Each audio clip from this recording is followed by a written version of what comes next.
Hello and welcome to another episode of India. Bonjour et bienvenue dans un nouvel épisode de India and Global Left. Si vous découvrez l'émission, n'oubliez pas d'appuyer sur le bouton d'abonnement. Pensez aussi à devenir membre YouTube, à soutenir sur Patreon ou à faire un petit don via le lien dans la description. Mais au minimum, regardez l'émission, aimez, partagez et commentez. Permettez-moi d'accueillir notre invité de ce soir, le colonel Lawrence Wilkerson. Le colonel Wilkerson est un colonel de l'armée américaine à la retraite et ancien chef de cabinet du secrétaire d'État Colin Powell. C'est un critique majeur du militarisme américain et de la surexpansion impériale. Colonel Wilkerson, bienvenue à nouveau dans India and Global Left. Colonel Wilkerson, welcome back to India and Global Left. Content de vous retrouver. If we could start Si nous pouvions commencer par votre évaluation du dernier document sur la stratégie de sécurité nationale des États-Unis, quelle est votre opinion générale à ce sujet? assessment of the document.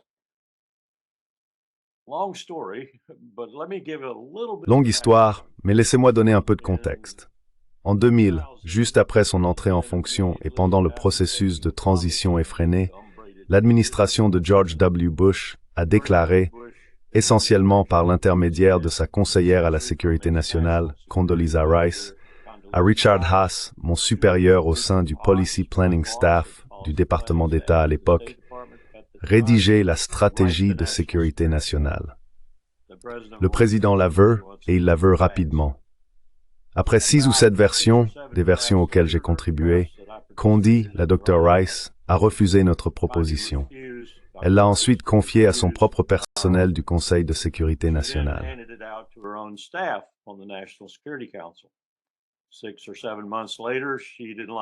6 ou 7 mois plus tard, cela ne lui plaisait plus non plus. Elle a donc sous-traité le travail. La stratégie de sécurité nationale des États-Unis, lorsqu'elle a finalement été publiée en 2002, a été rédigée par contrat. Avançons jusqu'à aujourd'hui. Je n'ai aucun doute que l'administration a donné le même type d'ordre, probablement dès le départ, à la Heritage Foundation, et que c'est elle qui a rédigé la stratégie. C'est probablement son origine. Et si vous connaissez un peu la Heritage Foundation, vous en saurez autant sur la stratégie de sécurité nationale, tout comme le projet 2025 en est issu, et tout comme une grande partie de ce que Trump a fait en découle. Just as much of what Trump has been doing came out of it. What it says in essence is not what Ce que ça dit en substance n'est pas ce qui, en surface et politiquement, est destiné à la consommation intérieure du public MAGA.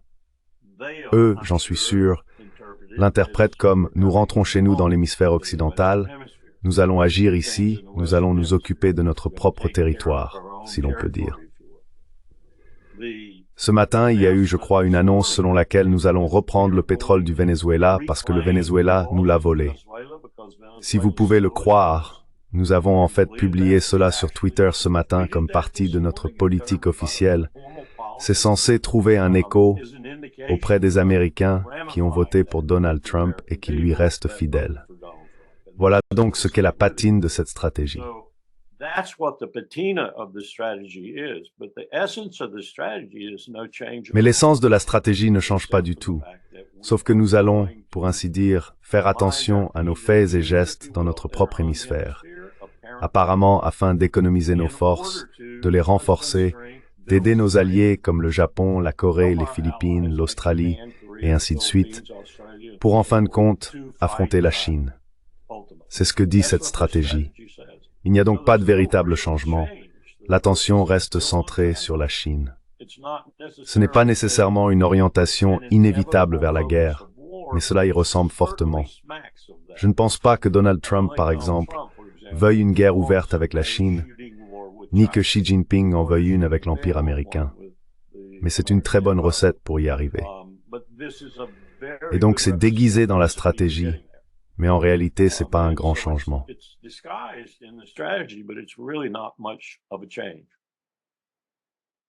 My own reading was that there was a Ma propre lecture était qu'il y avait un profond déplacement vers la Chine en tant que point central de la sécurité nationale américaine. Ce n'est pas un changement de direction, par rapport à l'orientation générale de la politique étrangère des États-Unis depuis au moins une décennie. Mais dans le document sur la stratégie de sécurité, cela s'est exprimé clairement. Je me demande quelle a été votre lecture de la position belliciste et anti-chinoise du document, et comment vous conciliez cela avec l'esprit affiché lors du sommet de Pusan, que certains analystes ont interprété comme un signe d'acceptation par l'administration américaine du fait que la Chine est désormais une puissance avec laquelle il faut compter et que les États-Unis ne peuvent plus intimider. Comment conciliez-vous les deux? How do you square both of them? Je pense que la réalité a frappé le Pentagone en particulier, mais aussi la Maison-Blanche, telle qu'elle est. Je ne sais pas si vous avez vu l'article de Vanity Fair qui est sorti hier, je crois, signé Chris Whipple, un exposé dévastateur que nul autre que Susie Wiles a consacré à la Maison-Blanche au cours de 11 entretiens d'environ 1 heure chacun, si j'ai bien compris. Et Chris Whipple est doué pour ce genre de choses. J'utilisais autrefois son livre The Gatekeepers, qui porte, je crois, sur 17 chefs de cabinet de la Maison-Blanche. C'est un très bon livre. Il explique ce que font les chefs de cabinet et ce qu'ils ont fait pendant qu'ils servaient leur président. Tout cela brouille les cartes en ce moment, mais je pense que pour répondre à votre question précise, nous discutons sérieusement, surtout avec le Japon, surtout avec la Corée, surtout avec l'Australie, mais aussi avec d'autres, comme les Philippines.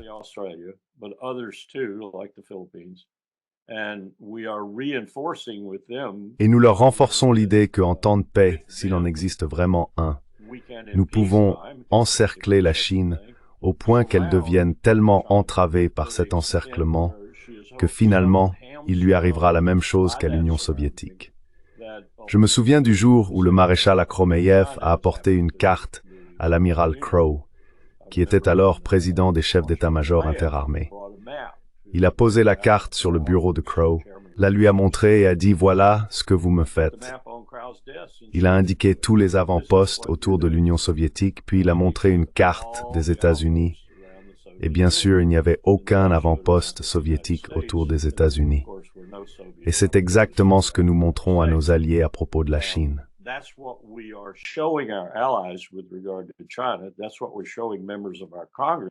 C'est ce que nous montrons aux membres de notre Congrès lorsque nous les emmenons en tournée dans le théâtre du Pacifique, désormais Indo-Pacifique. Et cela fait partie de cette stratégie.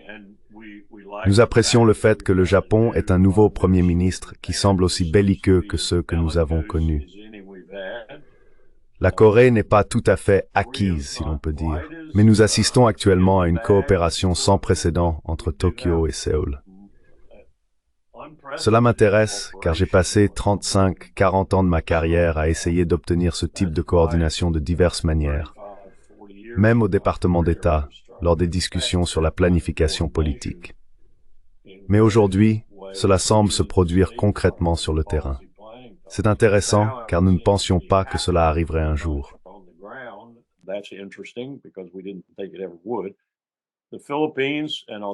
Les Philippines et l'Australie sont là. Je ne sais pas vraiment quelle est leur contribution à l'équation, mais elles sont présentes. Et voilà, nous allons encercler la Chine. Nous allons lui faire la même chose que ce que nous avons fait à l'Union soviétique. Rendre son fonctionnement si difficile qu'elle devra trouver une sorte de modus vivendi avec nous, sinon ce sera la guerre. Or tout cela est contredit par le fait, et cela fait aussi partie de la stratégie, que la Chine est désormais le principal partenaire commercial de tous les pays d'Amérique du Sud, soit la moitié de l'hémisphère occidental. Et le nouveau, enfin, plus si nouveau, dirigeant du Canada a déclaré « Je change tout ce que le Canada a fait jusqu'à présent. Nous ne dépendrons plus des États-Unis. En fait, nous allons rompre nos liens avec les États-Unis. »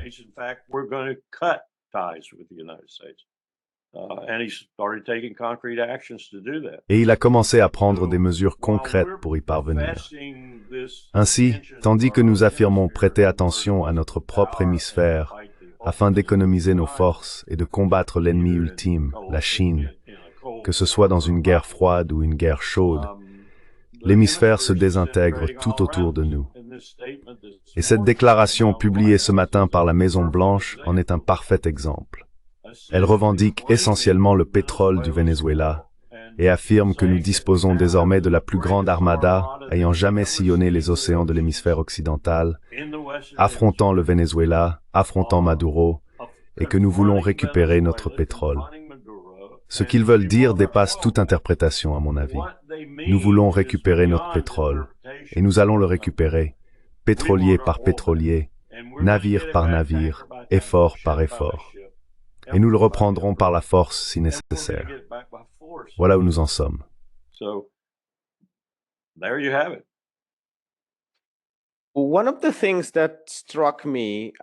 L'une des choses qui m'a frappé, c'est que les faucons économiques, par faucons économiques, je parle essentiellement des faucons du commerce. Mais c'est un peu trompeur, car ils parlent aussi d'investissement. This Blackwater. Oui, ils sont devenus complètement déchaînés contre presque toutes les nations. Des personnes comme Peter Navarro et d'autres, même Mudiyar Jyothishman, le représentant américain au commerce, et j'irais même jusqu'à dire Scott Bazin, bien que son langage soit un peu plus mesuré, ont essayé d'obtenir le meilleur accord possible de presque tout le monde. Et cela inclut, entre guillemets, les alliés traditionnels, mais aussi parfois ceux qui le sont moins, comme l'Inde. Voilà donc un ensemble d'évolutions que nous avons observées au cours du SL. Et de l'autre côté, du point de vue du cadre de sécurité, on observe toujours l'ancien schéma consistant à rallier les alliés contre la Chine. Dans le document sur la sécurité, on voit qu'il est encore question d'aligner des pays allant du Japon aux Philippines, en incluant Taïwan, le long de la première chaîne d'îles. Il y est aussi question de l'Inde, mais d'une manière très différente de celle qu'adopterait Peter Navarro. En reprenant essentiellement la théorie selon laquelle l'Inde pourrait être utilisée pour contrebalancer la Chine. Comment conciliez-vous ces deux types de contradictions que je perçois au sein de l'administration américaine?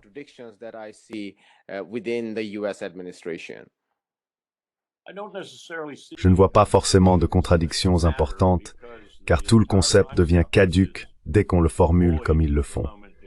Et je ne suis pas sûr que toute idée de s'en prendre à la Chine ne finirait pas de la même manière de toute façon. Voici ce que je veux dire. La première économie mondiale aujourd'hui, c'est la Chine.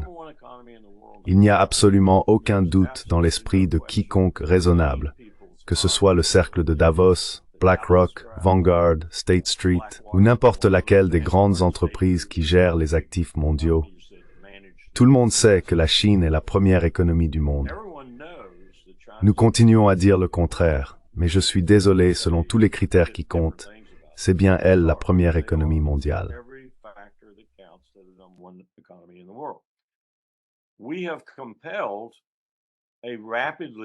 Nous avons provoqué une amélioration rapide de l'économie à bien des égards, contrainte, pour ainsi dire, par la force majeure, du fait qu'ils sont en guerre en Ukraine, en Russie.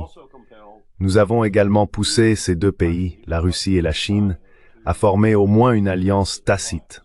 C'est une alliance qui, pour le moment, ne semble pas très inquiète, enfin pas profondément préoccupée, et je pourrais en parler en détail, car je suis cette question depuis longtemps.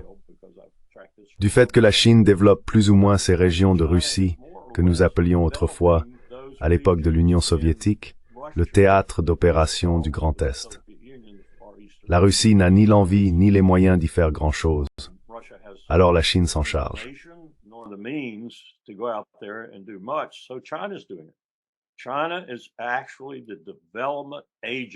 La Chine est en réalité l'agence de développement de la Russie pour l'Extrême-Orient, à l'exception peut-être de Vladivostok et du Kamtchatka. Nous avons donc créé un groupe très soudé, et je pense qu'on pourrait presque d'une certaine manière y ajouter l'Inde de plus en plus si nous poursuivons les politiques actuelles. Nous avons donc ici au moins deux, peut-être trois, des plus grands et des plus puissants pays du monde qui se rangent contre l'Empire. Et ils s'opposent à l'Empire à des rythmes différents, avec des vitesses et des sentiments variés, j'en suis sûr, quant à savoir s'ils ont eu raison de descendre dans cette hiérarchie. La Turquie s'y est intéressée. Turkey has looked at it. Turkey is, I think, on the verge of Je pense que la Turquie est sur le point de se détacher complètement et de causer enfin des dommages irréparables au flanc sud de l'OTAN, car Erdogan, ou son successeur, va probablement retirer la Turquie de l'Alliance. Je ne crois pas que la Turquie soit encore disposée à affronter en Asie centrale l'avancée inexorable de la Chine vers l'ouest, mais elle va, je pense, essayer de s'y joindre, ou du moins d'établir une position de neutralité. Nous voyons donc naître un monde entièrement différent, tandis que les dirigeants à Washington, que ce soit par incapacité intellectuelle, ignorance historique ou intention, je ne sais pas laquelle, conduisent l'Empire à sa perte, aussi sûrement que Néron jouant du violon pendant que Rome brûlait.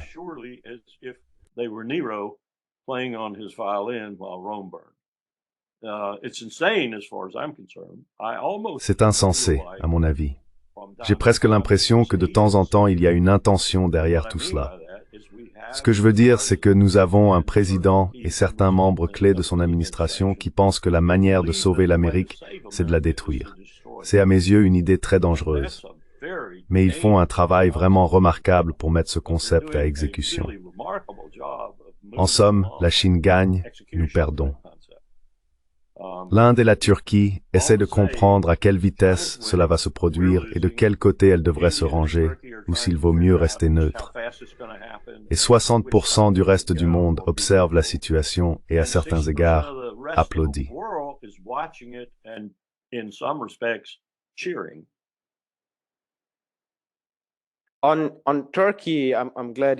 Concernant la Turquie, je suis content que tu aies adopté cette position encore un peu ambiguë, semblable à la manière dont on peut envisager l'Inde. Même si, dans le cas de l'Inde, l'orientation récente s'est clairement faite vers, enfin, je veux dire, elle a toujours été très proche de la Russie. Mais on a observé une inclinaison récente vers la Chine, ou du moins une prise de conscience qu'il ne vaut pas la peine de s'opposer à la Chine sous l'instigation des États-Unis. De plus, les intérêts divergents de l'Inde et de la Chine en Asie sont très différents du conflit plus large, qu'il soit froid ou chaud, peu importe. En Asie de l'Est, qui préoccupe beaucoup la Chine.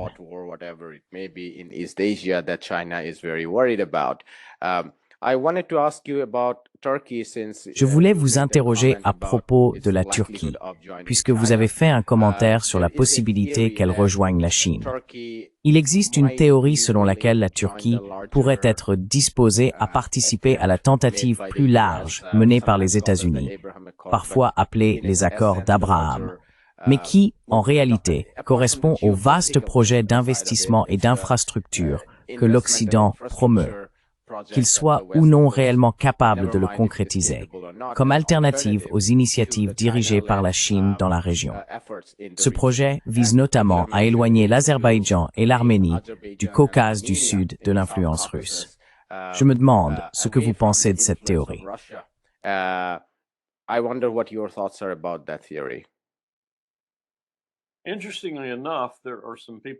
Fait intéressant, il y a actuellement au Pentagone certaines personnes avec qui j'ai eu quelques conversations qui considèrent la situation entre la Chine et l'Inde comme inévitablement vouée à se fracturer.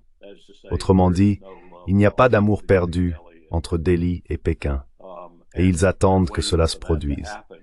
J'imagine qu'ils travaillent probablement avec leurs divers amis au sein du gouvernement pour voir s'ils ne peuvent pas favoriser cette issue.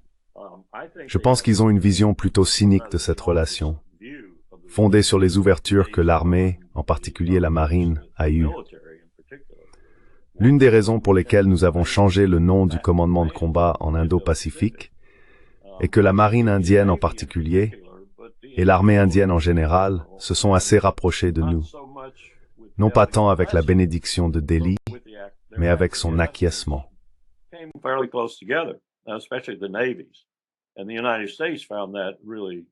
Et les États-Unis ont trouvé cela vraiment formidable. C'est l'une des raisons pour lesquelles ils ont changé le nom de leur commandement afin d'y inclure ce concept, celui de l'océan Indien et du Pacifique. Et soit dit en passant, entre parenthèses, la marine indienne est assez puissante dans cette zone, et nous l'avons de notre côté. Je pense que c'est une fausse impression, que l'on l'analyse du point de vue des civils à Delhi et de ce qu'ils ressentent réellement à ce sujet, ou du point de vue de la marine indienne qui met tout son argent dans ce panier. Et ce n'est pas forcément un bon panier où le mettre.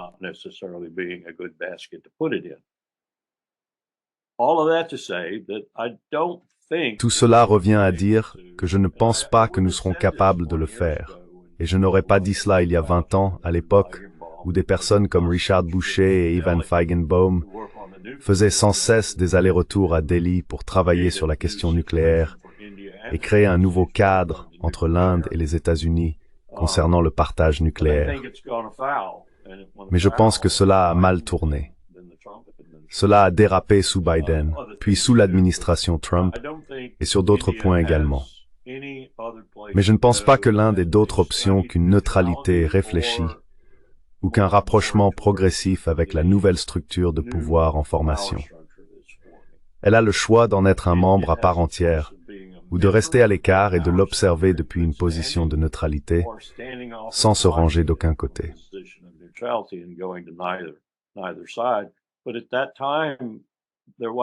Mais à ce moment-là, ils regardent les États-Unis s'effondrer. Je pense que c'est une évaluation juste de la direction que nous prenons. Si l'on regarde la situation économique, si l'on regarde le leadership, si l'on regarde ce que nous faisons dans notre propre hémisphère, si l'on regarde certaines des choses que nous faisons pour le contrecarrer, toute l'histoire de l'expansion impériale depuis 1945, qui était en quelque sorte bénigne, et bénigne surtout dans son approbation, et souvent imparfaite, mais néanmoins dans son application, du droit international et des normes internationales, le soi-disant ordre international. Nous n'y croyons plus du tout. Nous avons fait le meilleur travail pour le détruire.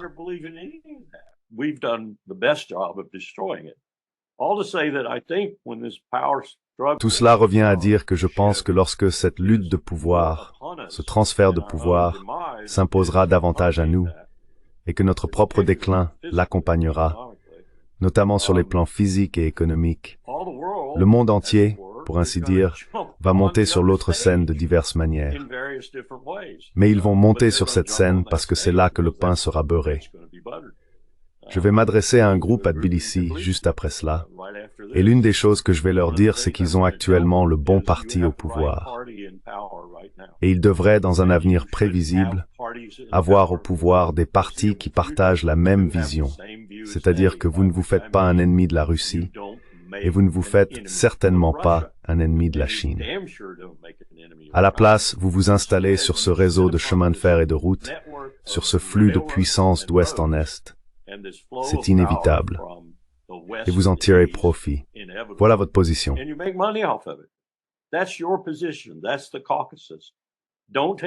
C'est le Caucase.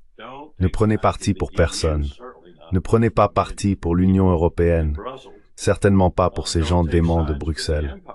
Ne prenez pas parti pour l'Empire, car l'Empire s'effondre, et vous pourriez être aspiré dans le vide. Et vous mettrez la Russie en colère, et elle fera ce qu'elle a déjà fait auparavant, lorsqu'elle a envahi votre pays et en a pris une petite partie. Voilà donc mon conseil pour eux.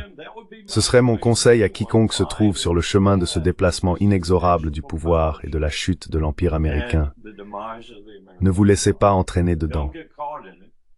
Observez-le depuis la périphérie si vous le souhaitez. Profitez-en pour gagner de l'argent et assurez-vous d'être du côté des puissants. Continuez à gagner de l'argent et ne faites pas trop de bruit vis-à-vis de ces puissances. Ne vous mettez pas en travers de leur route.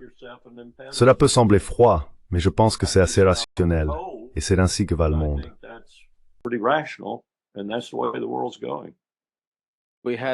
Nous avions un nom pour cela. On appelait cela le mouvement des non-alignés dans les années 1950, 1960 et 1970. 77 pays, je crois, à un moment donné. Oui, et cela a été très puissant, du moins historiquement, dans son influence idéologique, car il s'agissait pour la plupart d'États membres issus de la décolonisation, et la guerre froide avançait à un rythme soutenu. Beaucoup de ces pays ont compris qu'il n'était pas dans leur intérêt de rejoindre pleinement l'un ou l'autre camp, à moins que certains d'entre eux ne se trouvent pris au carrefour de l'histoire et n'aient d'autre choix que de choisir un camp plutôt que l'autre.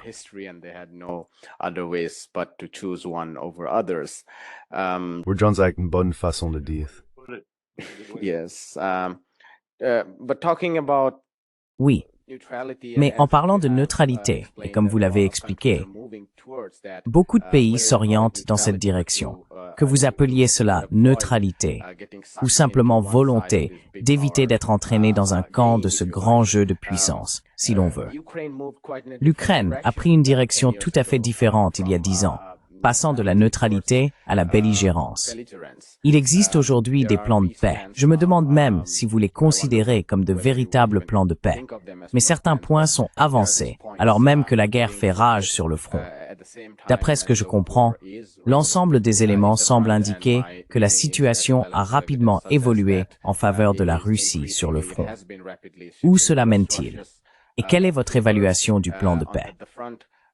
S'agit-il d'un véritable plan de paix émanant de Washington ou d'une manœuvre destinée à sauver une petite partie de l'Ukraine que l'Occident ou les États-Unis souhaiteraient encore utiliser contre la Russie?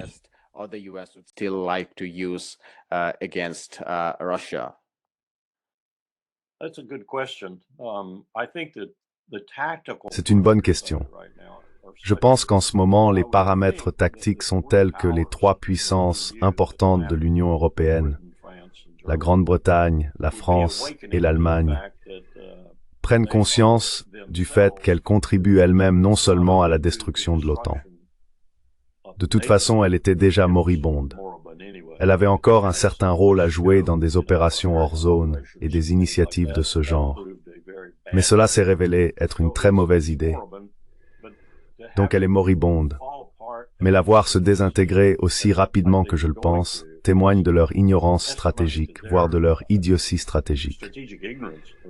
Et quand on parle par exemple de la Turquie qui détache le flanc sud, c'est aller beaucoup trop loin dans la stupidité.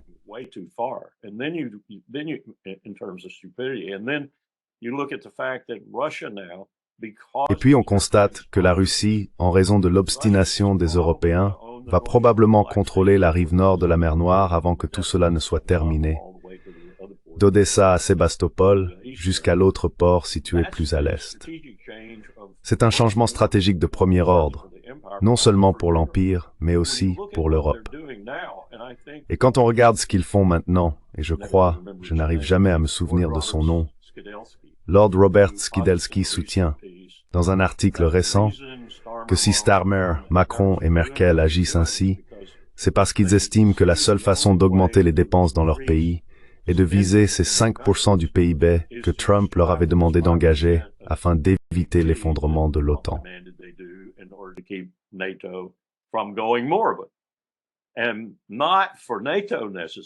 Et pas nécessairement pour l'OTAN, mais afin de relancer leurs propres économies.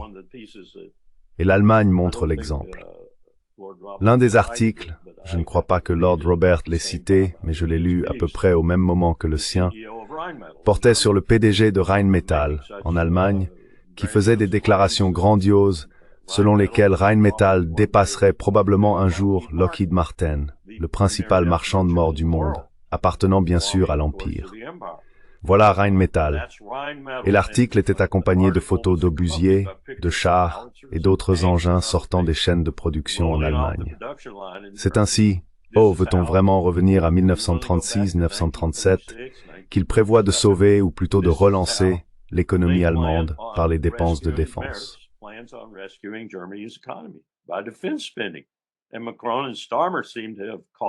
Et Macron et Starmer semblent l'avoir compris et veulent adopter la même voie. C'est dangereux, extrêmement dangereux. Mais ils ne se rendent pas compte que ce qu'ils font est le résultat de leur propre idiotie, de leur propre stupidité, de leur stupidité stratégique en particulier. Vouloir faire de l'Ukraine un membre de l'OTAN, le membre ultime de l'OTAN.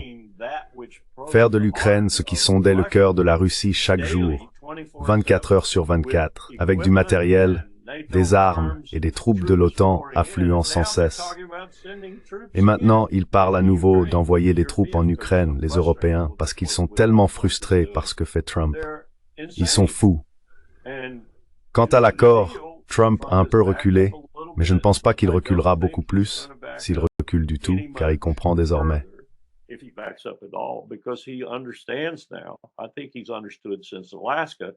Je pense qu'il a compris cela depuis l'Alaska, mais les dirigeants européens le pressent presque chaque semaine, essayant de l'arrêter.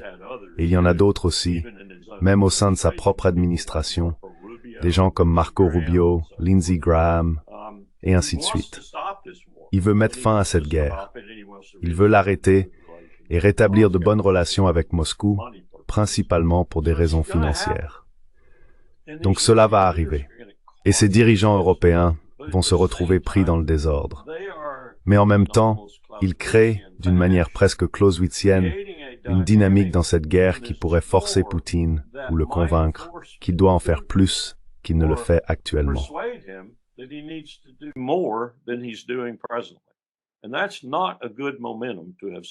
Et ce n'est pas une bonne dynamique pour commencer. Pas du tout. Je dirais qu'en ce moment, Poutine est probablement convaincu qu'il y a 60 ou 65% de chances qu'il doive finalement affronter l'OTAN. Et je pense qu'il comprend que cela entraîne toutes sortes de conséquences néfastes pour tout le monde, y compris pour lui, notamment le recours aux armes nucléaires. Voilà donc le désastre dans lequel l'Europe entraîne cette guerre, qui aurait dû être réglée depuis longtemps. Et elle aurait dû l'être en grande partie selon les exigences de la Russie, car nous, l'Empire, l'OTAN, son vassal Bruxelles, l'Union européenne, sommes tous responsables de cette guerre, pas la Russie, pas l'opération militaire spéciale. Nous le sommes.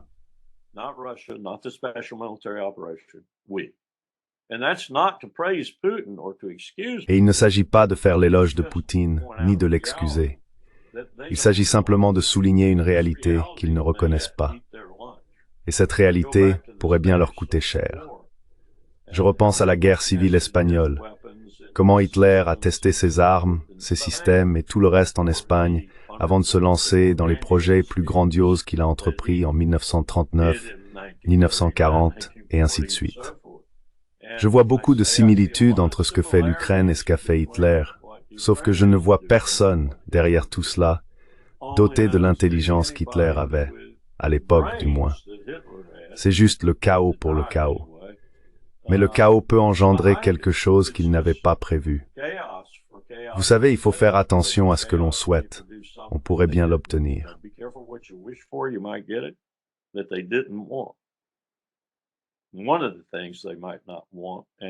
L'une des choses qu'ils pourraient ne pas vouloir et qui pourrait se produire est une Allemagne renaissante et très puissante. Je me souviens, lorsque nous en parlions, ces pensées me sont revenues l'autre jour alors que je donnais une autre interview à ce sujet, lorsque nous discutions avec Helmut Kohl et François Mitterrand de la réunification de l'Allemagne et de son maintien dans l'OTAN. À la grande surprise d'Helmut Kohl, dans un sens favorable, il était très inquiet de ce que cela pourrait signifier pour Moscou, même avec Gorbatchev et Shevardnadze là-bas, non pas présents aux discussions mais à Moscou, et montrant un visage très différent. Il était très préoccupé, et il avait raison de l'être.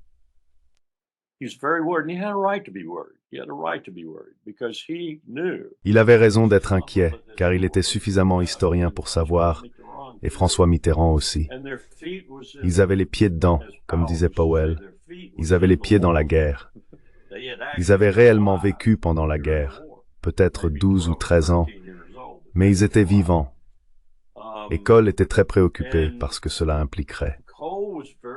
Pas seulement les 80 milliards de dollars américains qu'on lui avait dit que la réunification coûterait, elle finit par coûter environ le double, ni le transfert de Bonn à Berlin. Il y était tout à fait favorable. Je veux dire, quel Allemand ne le serait pas? Mais il comprenait l'histoire, tout comme François Mitterrand. Et même, je dirais, Maggie Thatcher et John Major à Londres comprenaient l'histoire.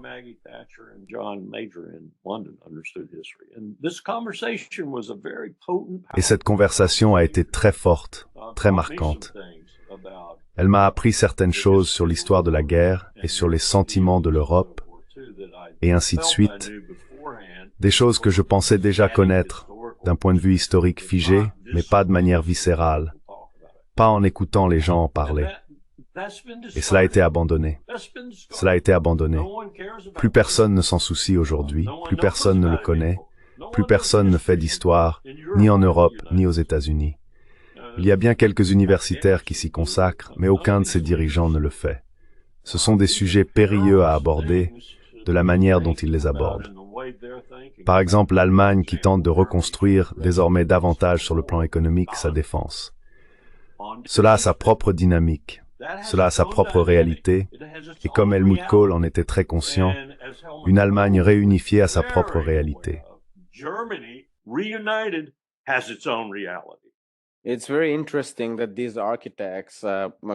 C'est très intéressant que ces architectes, Macron, Starmer, mais aussi leurs prédécesseurs, tu sais, Blair, le néolibéral Blair, aient été les architectes de l'imposition du néolibéralisme en Europe.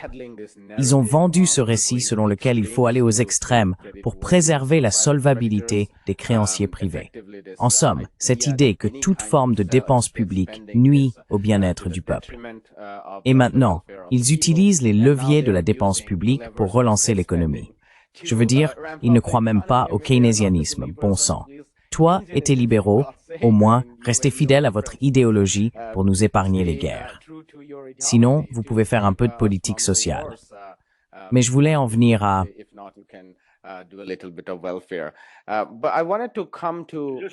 Cela montre à quel point ce sont vraiment des politiciens polyvalents.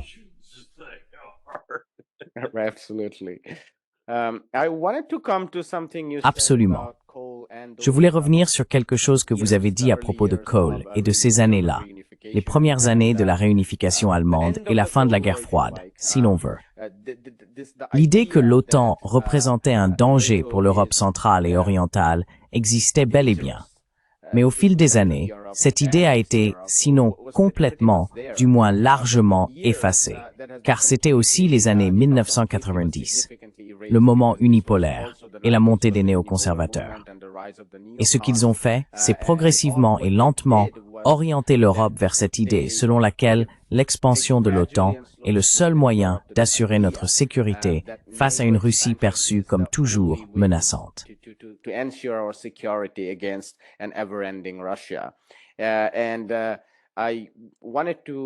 Et je voulais avoir votre avis sur la question de savoir si vous considérez la différence entre les États-Unis et l'Europe aujourd'hui à propos de la Russie comme quelque chose de fondamental. Par là, je veux dire qu'il y a des gens aux États-Unis qui pensent que notre principal ennemi est désormais la Chine et qu'il faut donc se détourner de l'Eurasie, ce qui va à l'encontre de ce que pensent beaucoup de dirigeants européens, qui restent attachés à l'idée que la Russie est en expansion constante et qu'il faut s'en protéger. Est-ce une différence de cet ordre ou s'agit-il surtout de quelque chose de très trivial, à savoir qui dépensera le plus ou qui subventionnera le plus son opinion publique pour payer les gros contractants de la défense à Washington? Autrement dit, aux États-Unis, s'agit-il de cela ou bien d'un changement fondamental entre les États-Unis et l'Europe?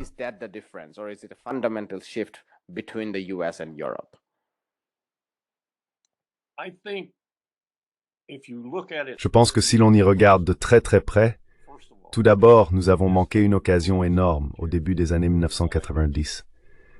Nous avions un président qui n'était pas aussi fermement, fortement et puissamment déterminé qu'il aurait probablement dû l'être, mais malgré tout, il était enclin à aller dans ce sens.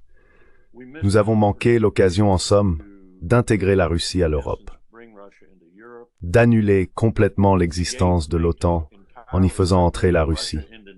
Et je pense qu'alors, on aurait vu s'atténuer cette idée qui s'est développée par la suite avec Bill Clinton et les présidents suivants, celle des opérations hors zone, visant en fin de compte à faire de l'OTAN un instrument de l'Empire pour vaincre la Chine, et peut-être même la Russie au passage.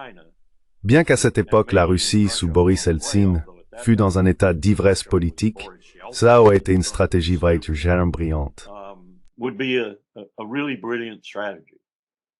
So what we did in 1993 Donc ce que nous avons fait en 1993 en désélisant George H.W. Bush a été un coup d'une importance stratégique considérable. Nous avons essentiellement dit, comme l'a fait l'Allemagne, et c'était dans un excellent article que j'ai lu l'autre jour, que l'Allemagne entretient une sorte d'amour pour Israël. C'est un concept psychanalytique chez les Allemands. Nous avons fait la même chose maintenant, en très peu de temps, et avec bien moins de motivation que les Allemands n'en avaient. Après tout, il y a eu l'Holocauste. Avec la Russie, la russophobie est désormais un élément permanent de la vie politique américaine.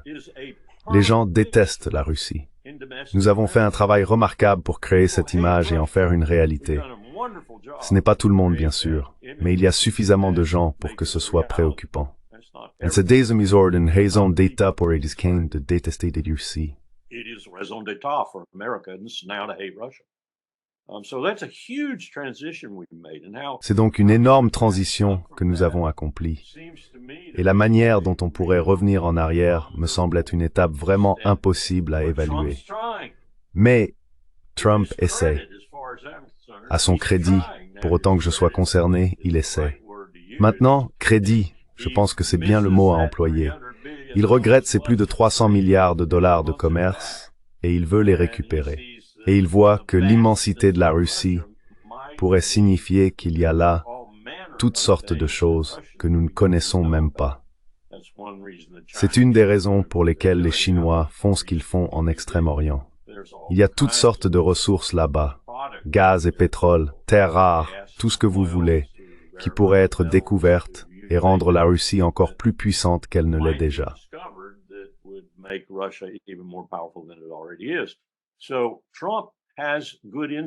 Je pense que Trump a de bons instincts sur ce point. Mais il se heurte, comme vous le suggériez, à cette russophobie aux États-Unis et à des gens aux États-Unis qui, pas forcément parce qu'ils détestent les Russes, Marco Rubio me vient immédiatement à l'esprit, ainsi que le secrétaire d'État, le conseiller à la sécurité nationale, mais qui veulent que cela continue. Et ce qu'il faut en conclure, je pense, ce que je conclus en regardant cette période allant à peu près de la fin de la guerre froide, que l'on la situe en 1989, 1990, 1991 ou 1992, avec la chute du mur ou selon le repère que l'on choisit, puis en commençant avec William Jefferson Clinton et la politique désastreuse, comme je l'appelle, si l'on y regarde de près. Je pense qu'il est assez simple de dire que nous voulions une continuation de la guerre froide.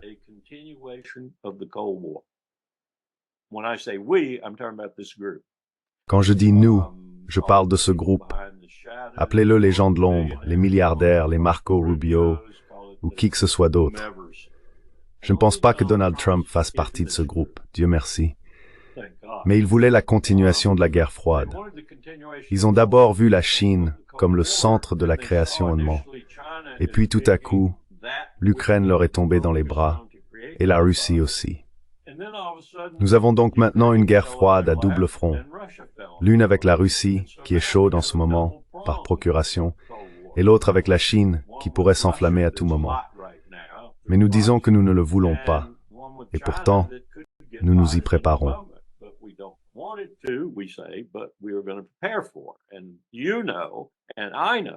Et tu sais, et je sais que la préparation à la guerre engendre parfois la guerre.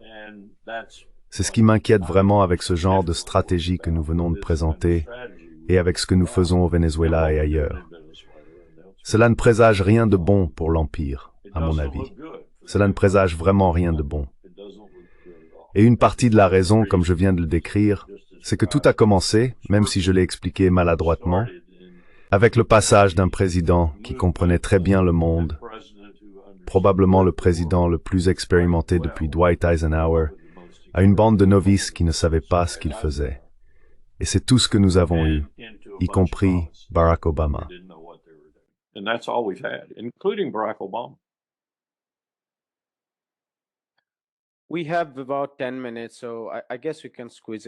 Nous avons environ 10 minutes, donc je suppose que nous pouvons prendre quelques questions.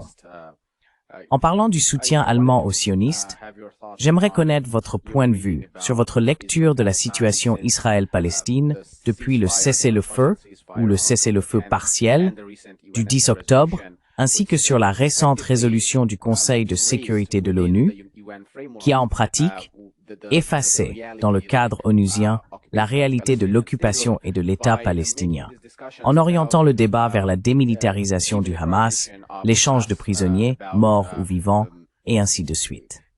Pendant ce temps, l'occupation se poursuit et les dirigeants israéliens affirment très clairement qu'ils ne permettront pas la création d'un État palestinien, quel qu'en soit le prix.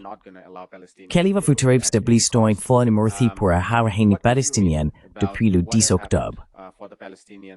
Freedom movement since October 10. Tout d'abord, je pense qu'Antonio Guterres devrait baisser la tête de honte. Non pas qu'il ait eu le courage ou la capacité de changer ce qui s'est passé. Il aurait au moins pu faire des déclarations différentes à ce sujet. Car ce qu'il a fait, c'est présider une résolution du Conseil de sécurité de l'ONU qui, en réalité, a réintroduit un colonialisme pur et simple au Levant.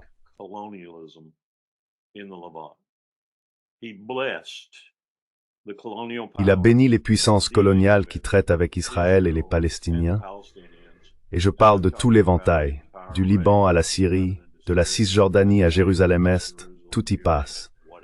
Quoi qu'il puisse arriver d'autre, ils l'ont béni, et ont dit voilà l'avenir, et nous allons internationaliser et sanctifier ce que vous faites aux Palestiniens. C'est ce qu'ils ont fait. Et Netanyahou est le seul à avoir été d'une clarté retentissante à ce sujet. En coulisses, surtout en hébreu, mais parfois en anglais. Il n'a pas arrêté les tueries, il n'a pas arrêté le massacre. Et pourtant, il mène une contre-offensive qui met en avant toutes sortes d'arguments. Oh, n'avez-vous pas vu tous les camions de nourriture arriver? N'avez-vous pas vu toute l'aide que nous apportons? N'avez-vous pas vu tout ce que nous faisons? Oh, au fait, j'en ai tué 30 en Cisjordanie hier. Ou bien, je fais la même chose en Syrie. Nous avons béni ce génocide impardonnable et y avons apposé des marques internationales pour dire continuez, s'il vous plaît, peut-être à un rythme un peu plus lent, avec simplement un peu moins de victimes chaque jour et un peu moins de bombes larguées, et ainsi de suite. Mais continuez.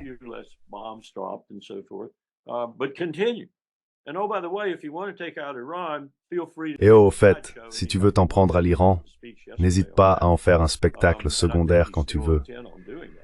Il a fait un discours à ce sujet hier, et je pense qu'il a toujours l'intention de le faire.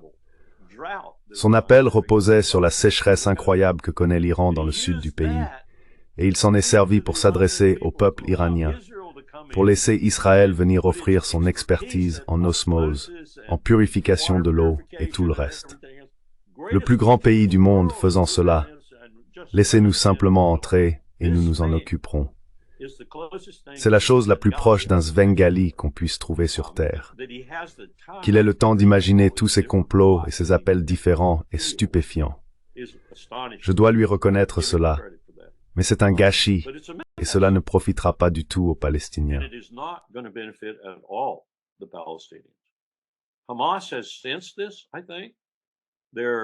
Je pense que le Hamas l'a compris.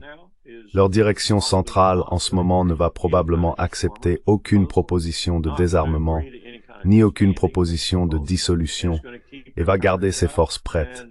Ils vont rester les mêmes qu'ils ont toujours été, protestant contre une occupation illégale. Reste à savoir si cela sera, d'une manière ou d'une autre, finalement bénéfique pour les Palestiniens. Mais je ne pense pas que Netanyahou ait atteint son objectif stratégique principal, qui était l'élimination du Hamas, même s'il a affirmé à plusieurs reprises que c'était fait ou en cours. Et tout ce que nous avons fait, c'est internationaliser ces efforts. C'est inacceptable à mon avis.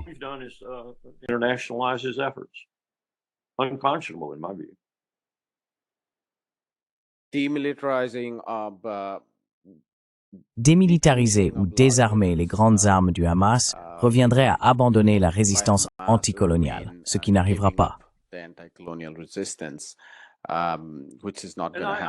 Et je ne sais pas ce qu'ils entendent par grandes armes, parce que, oui, enfin, ce sont bien de grandes armes. Yeah, yeah. they don't have That's any- why Oui, oui. I was hesitant. C'est pour ça que j'hésitais à l'utiliser.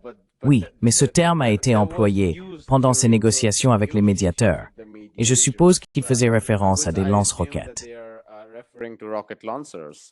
That's all I can assume too. C'est tout ce que je peux supposer aussi. Et peut-être un engin explosif improvisé de temps en temps, ce qui est devenu une véritable arme meurtrière, comme en Irak et en Afghanistan. Et cela consiste à prendre des munitions israéliennes et à les transformer en engins explosifs improvisés.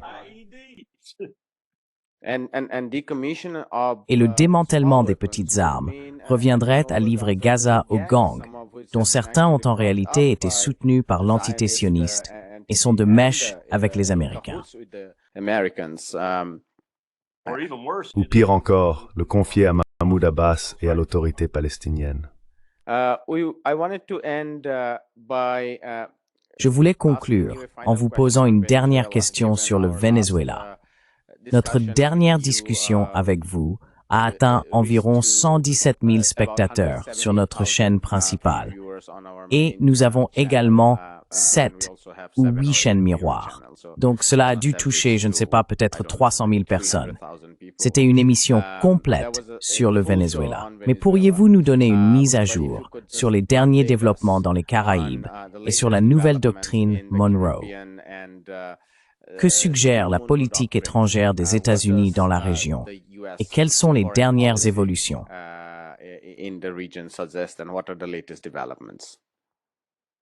well, on the Monroe Doctrine, Trump was a day late. Eh bien, en ce qui concerne la doctrine Monroe, Trump est arrivé trop tard et avec trop peu, car Poutine était déjà en train de le payer de retour à sa manière lorsqu'il a envoyé la frégate Admiral Gorshkov à la Havane, accompagnée d'un sous-marin à propulsion nucléaire. Et maintenant, il envoie toutes sortes de choses, y compris, pensons-nous, des missiles capables de détruire un porte-avions comme le Gerald Ford au Venezuela. Donc la doctrine Monroe est morte, et Poutine a prouvé qu'elle l'était. On se demande s'il va faire quelque chose d'encore plus provocateur, comme déployer le Poséidon ou quelque chose de ce genre dans les Caraïbes. Mais malgré tout, la doctrine Monroe est morte. Je ne suis pas sûr que nous ayons suffisamment de gens intelligents au gouvernement pour s'en rendre compte, mais elle est bel et bien morte.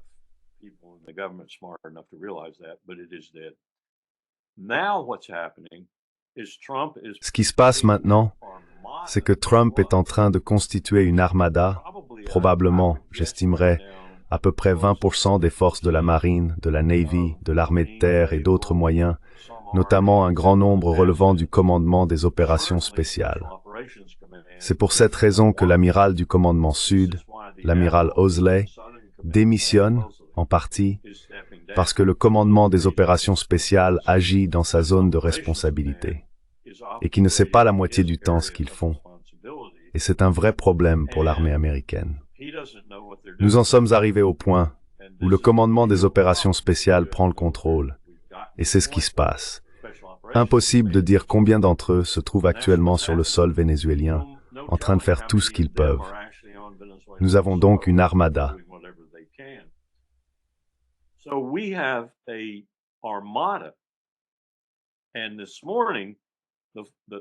Et ce matin, le message venant de la Maison-Blanche, dans ce style typique, vous savez, les tweets, ou peu importe comment ils appellent ça, c'est que le Venezuela a volé le pétrole de l'Amérique.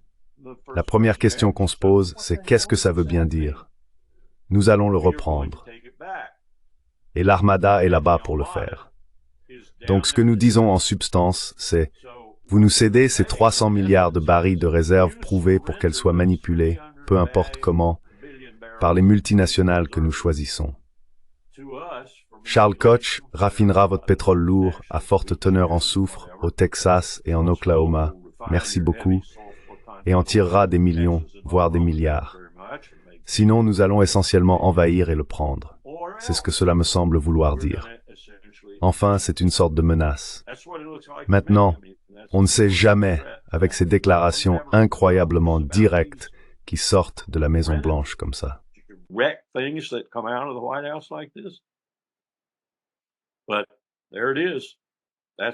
Mais voilà, c'est le défi auquel Maduro est confronté en ce moment.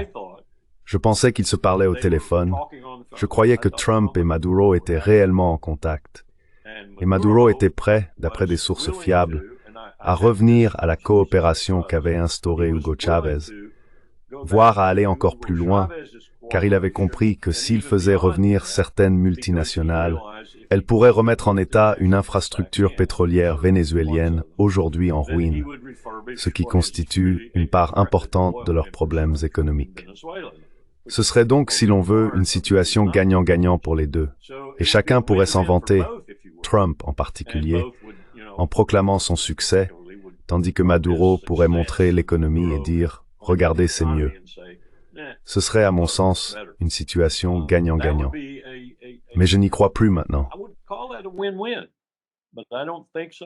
Rubio ne peut pas permettre cela. Je pense que tu as raison. Rubio, le seul portefeuille qu'il ait, c'est celui-là. Il n'est pas en Ukraine, il n'est pas au Levant, il fait rien d'autre. Je ne vois même pas ce qu'il fait en tant que conseiller à la sécurité nationale, s'il fait quoi que ce soit. Donc tout ce que Rubio a à faire, c'est de s'occuper de l'Amérique latine. Alors Trump se dit, OK, c'est ton domaine. Je reviens sans cesse à ce que Tucker Carlson aurait dit à Trump lorsqu'il choisissait son candidat à la vice-présidence pour les élections. Il paraît que Trump pensait à Rubio et Tucker Carlson lui aurait dit « Ne le choisis pas, ils l'assassineront » parce que les néoconservateurs veulent tellement que Rubio devienne président. Il y a sans doute une part de vérité dans cette remarque. Donc dans une certaine mesure, je pense que Trump veut probablement garder Rubio à distance. Et une façon de le faire, c'est de l'enterrer au Venezuela.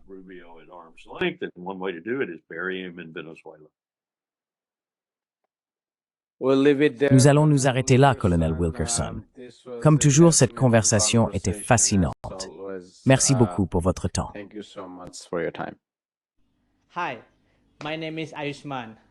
Bonjour, je m'appelle Ayushman. Avec Mudyar Jyotishman, nous avons lancé cette plateforme. Au cours des 2 dernières années, nous avons essayé de créer du contenu pour les forces de gauche et progressistes. Jusqu'à présent, nous avons interviewé des économistes, des historiens, des commentateurs politiques et des militants. Si vous avez apprécié notre contenu et souhaitez que nous construisions une archive pour la gauche, j'ai 2 demandes à vous faire. Veuillez envisager de faire un don à cette cause. Le lien se trouve dans la description ci-dessous. Et si vous ne le pouvez pas, ne vous en faites pas. Vous pouvez toujours aimer et partager nos vidéos avec vos camarades. Enfin, n'oubliez pas d'appuyer sur le bouton d'abonnement. Don't forget to hit the subscribe button.